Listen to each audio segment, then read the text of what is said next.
You're listening to Nightshade Frequencies. Where shadows speak, the line between myth and memory gets blurred, and folklore isn't just told, it echoes. Tonight, we follow the rustling sound in the walls of a forgotten farmhouse, a voice that calls from the hollow boards, an animal that might be a ghost, or a ghost pretending to be an animal. This is the story of Gef, the Talking Mongoose. Our story begins not in a crowded city or a famous haunted house, but in one of the most isolated and windswept places in the British Isles, the Isle of Man. Roughly halfway between England and Ireland, the island is known for its rugged cliffs, rolling green hills, and deep Celtic folklore. A place suspended between worlds. Not quite Britain, not quite Ireland. With its own laws, its own language, and perhaps its own spirits. In the early 1930s, the world was in crisis. The Great Depression had gripped Europe. War clouds were already gathering again. There was fear, uncertainty, anxiety, and a craving for anything that felt like a distraction. So when a small family on this quiet island claimed that a talking mongoose had taken up residence in their walls, the world listened. The family was the Irvings, James, Margaret, and their teenage daughter Voiré. They lived in a stone farmhouse called Dorlish Cashen, nestled near the hamlet of Dalby.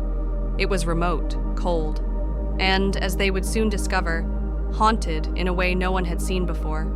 It began with sounds, scratching, rustling, whispering. James Irving was the first to notice it, an odd series of noises behind the wooden paneling of the farmhouse walls. At first, they assumed it was a mouse or a weasel, but the sounds were too complex. Too deliberate. They varied from squeaks to muttering to something that resembled words.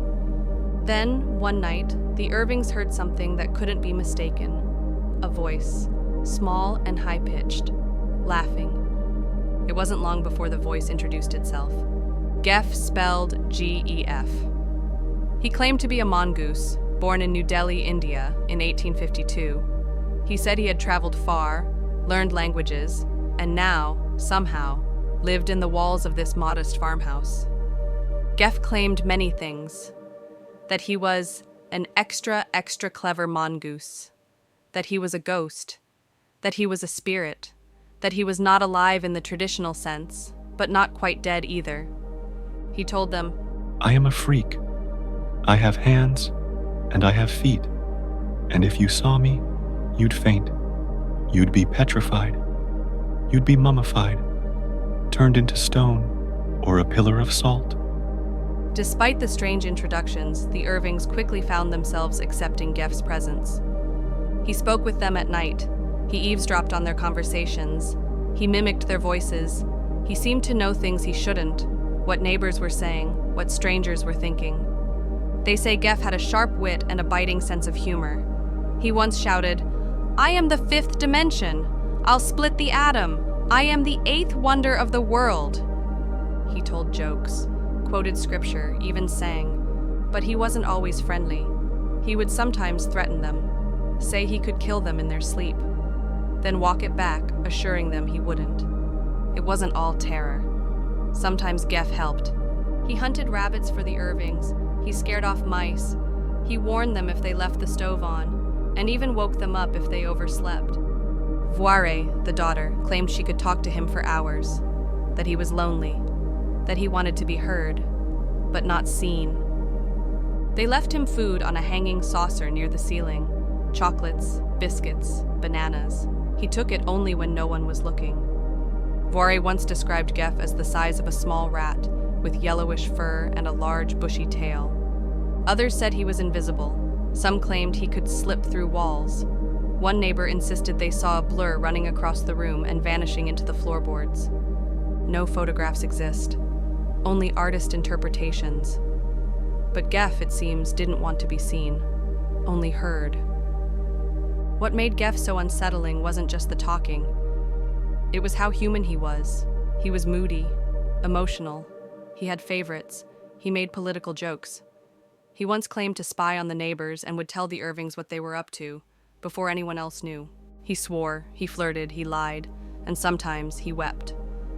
By 1932, the story had escaped the Isle of Man and made headlines across Britain, and eventually across the world. Reporters swarmed the island. Paranormal investigators, spiritualists, and skeptics alike came to see this man-weasel ghost for themselves. One of the most prominent was Nandor Fodor, a well-known parapsychologist. He believed the story had deep psychological meaning, even if it wasn't literally true. He interviewed the Irvings extensively. He believed something strange had happened, though he stopped short of calling it supernatural. Others weren't so open-minded. Skeptics argued that Voiré was the ventriloquist behind it all, that she had either learned to throw her voice or developed an imaginary friend so elaborate that it fooled her parents, and eventually the public. But again, no one ever proved it. The explanations vary. Some believe it was a hoax, an elaborate family prank gone too far. Others suggest a form of mass delusion, shared hallucination brought on by isolation and stress.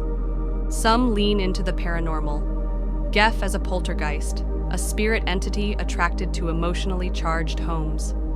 And then there are those who believe Gef may have been a tulpa, a thought form brought to life through intense belief and imagination. A psychic projection, perhaps, born of Voiré's loneliness and desire for connection. If so, Gef wasn't just a ghost. He was an idea that became real. As the years went on, the attention faded. The reporters left. The skeptics moved on. The Irvings sold the farmhouse and moved away. Voiré went on to live a quiet life, rarely speaking of Gef again. When she died in 2005, she still maintained that the story was true, but added she wished it had never happened. Gef, it seems, vanished as mysteriously as he arrived. No other family in the area reported anything like it. No other talking animals, no whispers in the walls, just a story and an echo. So what was Gef? A lonely girl's imaginary friend? A clever hoax? A spirit with a sense of humor? Or something stranger still? A creature caught between realities, speaking from the cracks in our understanding? Some stories are easy to dismiss, others stay with you, not because you believe them, but because you can't forget them. Gef the Talking Mongoose didn't ask to be remembered, he asked to be heard, and nearly 100 years later, we still are. You've been listening to Nightshade Frequencies. Stay curious, and if something scratches behind the walls tonight, don't answer right away.